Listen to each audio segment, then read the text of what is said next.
Hi everyone, this video I'm going to go over 2 ways to use the pentatonic scale, box 1 only, to play over a 2-5-1 chord progression.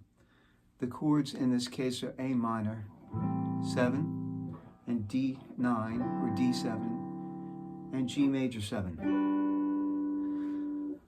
The first way I'm going to play over that chord progression for you, I just demonstrated, is simply using just the A minor pentatonic scale and highlighting the chord tones that make up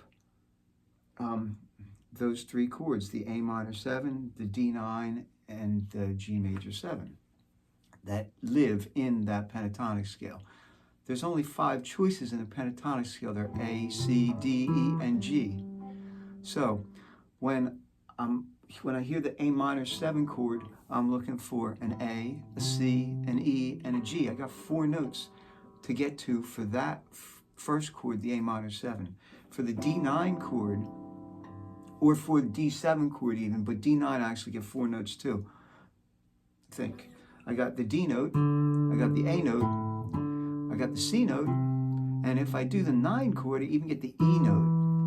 So that was an extra bonus. It just so happened. Actually, I didn't play a 9, but you could. Forget that.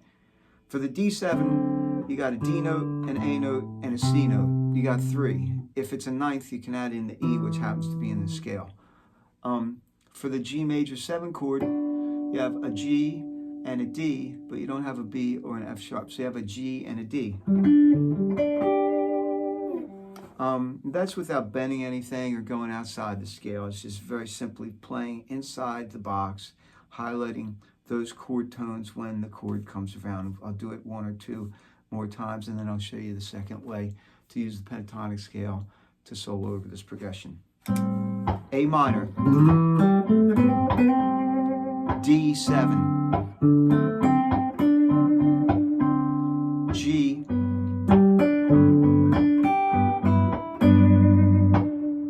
G again, A minor, D, and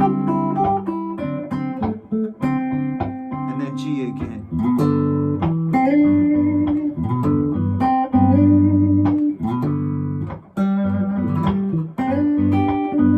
A minor,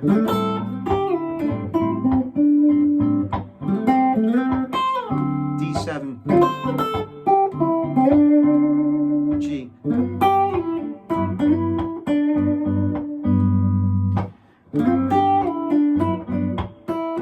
A minor,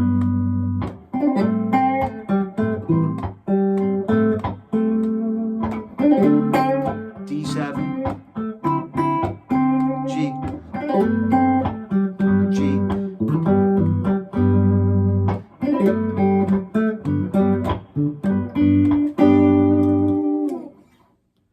that's all using 1 minor pentatonic scale over 3 chords, an A minor 7, a D7, and a G major 7.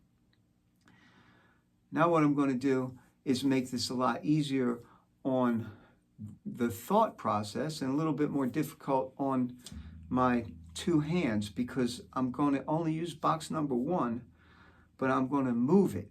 So when I'm playing over A minor 7, obviously that's my spot because that's an A minor pentatonic scale. But when I play over the D7, I'm going to move it to D major pentatonic, which happens to be out of box 1 right here at fret 7, but the first note's on fret 10. D, E, F sharp, A, B, D. The whole scale all the way across 2 octaves.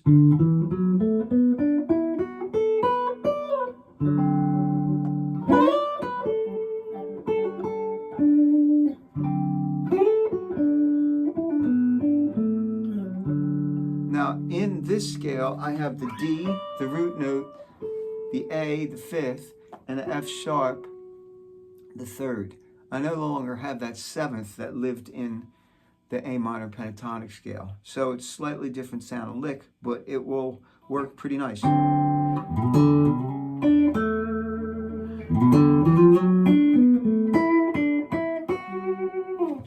And finally, for my G major 7, I'm going to go out and play G major pentatonic, and I have to go all the way up here, so my pinky's on the G note, and my first finger's hanging around fret 12, and the scale goes G, A, B, D, E, G. 2 octaves, again, is the same box.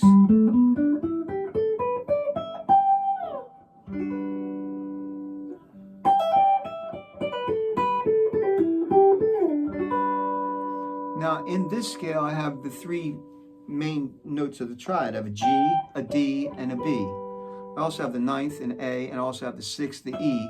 But I'm not going to hit them too much because it's really resolving to a G major 7. So I'm going to pretty much land on a G or a B or a D. So let me show you an example of that. I hope you like this lesson. I hope you understand it. Pentatonic scale is so versatile, and everybody thinks once they learn it, they get stuck in it, and there's nothing else to do. But the truth is, the possibilities of applying it and using it are really endless.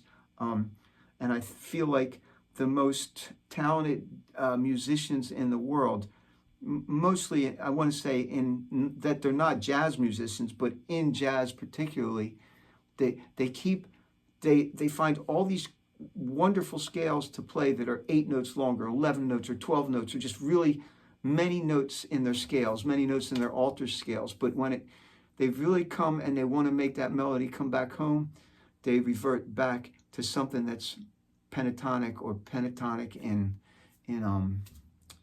spirit or in substance. So anyway, here's moving these 3 pentatonic scales around: A minor pentatonic, D major pentatonic, and G major pentatonic. I hope you have a great day and get to play a lot of guitar.